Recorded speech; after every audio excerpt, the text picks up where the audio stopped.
a situação do Walter no jornalismo do Maranhão era importante, principalmente por causa disso, por causa da pauta dele.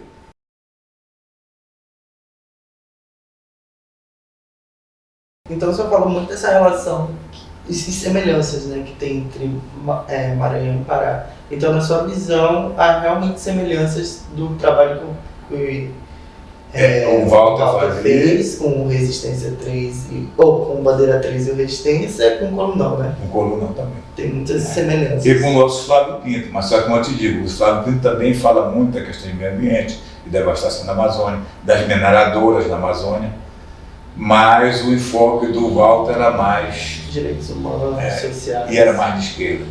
Então tu vê a diferença da questão do jornalismo no Pará para cá.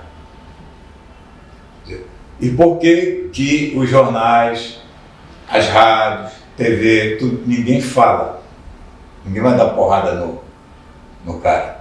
Porque todo mundo depende da grana. O Pará, eu acho que tem uma economia subterrânea, sabe, clandestina, que talvez seja quase igual à economia oficial. Que é um negócio próprio daquela região. Imagina, ali Belém é uma área de influência, ali para toda aquela região que vai até Santarém, né? Como assim?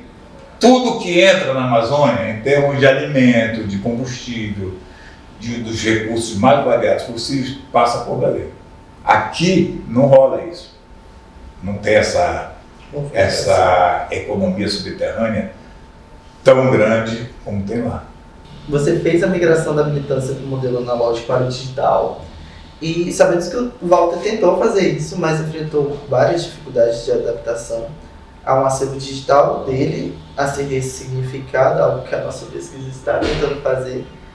E, na sua opinião, a via digital pode ser uma alternativa viável para as correntes progressistas do século XXI? Ou ainda precisa de um amadurecimento político e técnico para se poder instrumentalizar essa ferramenta?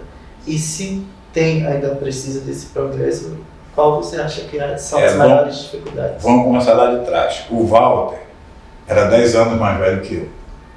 Certo. Então o Walter era de uma geração atrás da minha que não tinha letramento digital. O Walter não tinha letramento digital. O Walter nem entendia direito como funcionava a internet. E ele fez o Colunão na internet porque ele ficou sem alternativas. Porque ele não conseguia mais fazer o Colunão no jornal pequeno. E depois, quando ele tentou fazer em tabloide, o pessoal dos jornais aqui em São Luís não vendia mais papel de jornal para ele. A vez quando ele tentou fazer o tabloide, ele foi fazer a impressão do jornal no Piauí, porque aqui ele não conseguia imprimir e nem conseguia mais arrumar papel de jornal para fazer. Entendeu? Porque o pessoal grande aqui dizia que não era para vender para ele, não era para imprimir para ele. Então, o cara ia imprimir isso no Piauí, saía caríssimo, a trazer para cá, para vender um tabloide, entendeu? Eu falei para o Walter, não vai nesse caminho que não vai dar certo, tu não vai conseguir colocar o jornal. Ele ainda tentou, porque ele era teimoso, né? E depois ele acabou indo para o blog. Não conseguia porque o pessoal aqui era mais pequeno, tá? E o controle dos meios para fazer isso, que era distribuição, papel e impressão, era completamente dessa elite local. Esse pessoal proibiu mesmo, gráfica de imprimir o Colunão, de vender papel para ele e de distribuição também. Não tinha.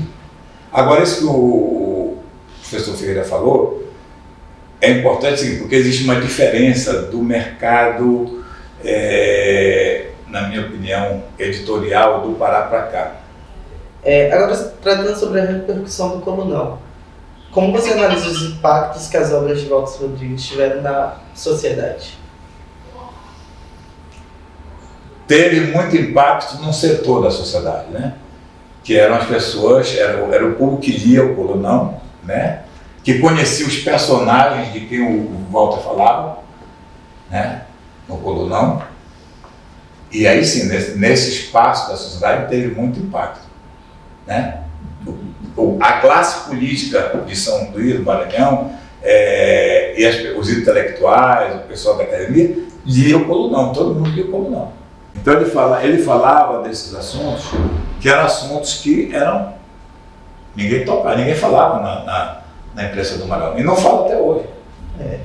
Né? Então ele mexeu realmente com a classe da política. Mexia. E assim, em associação a isso, qual a marca que você vê que o Colunão deixou no próprio jornalismo? Estou falando de jornalismo em geral, mas em específico do jornalismo alternativo. Você vê alguma marca que o Colunão deixou? Eu acho que o Walter foi de uma geração que era muito próxima da minha, que foi uma geração que teve muito embate político. Né? Então, quando você tem muito embate político, isso marca você. Isso marca até a sua vida pessoal. Isso cria, inclusive, uma marca na sua identidade política. O Walter viveu isso. Né?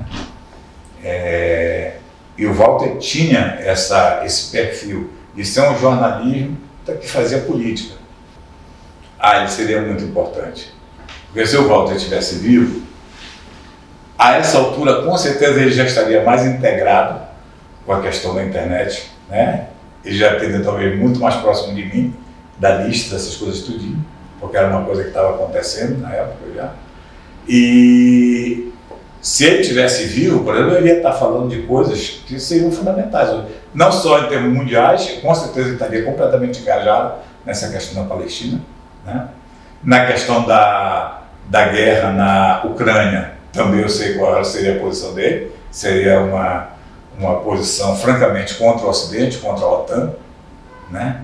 No jornalismo brasileiro, você conhece algum grande meio do Brasil que trate da guerra da Ucrânia desse jeito, contra a OTAN, contra os Estados Unidos? Não tem. Né? Algum grande meio de comunicação é a favor da Palestina? Não tem. Né? Então, na imprensa do Maranhão, era bom porque ele seria muito lido, né? E ele estaria falando disso. Aqui não tem ninguém falando hoje disso, no jornalismo do Maranhão. Ele também estaria falando dessas questões que envolvem o governo Lula, questão da Amazônia,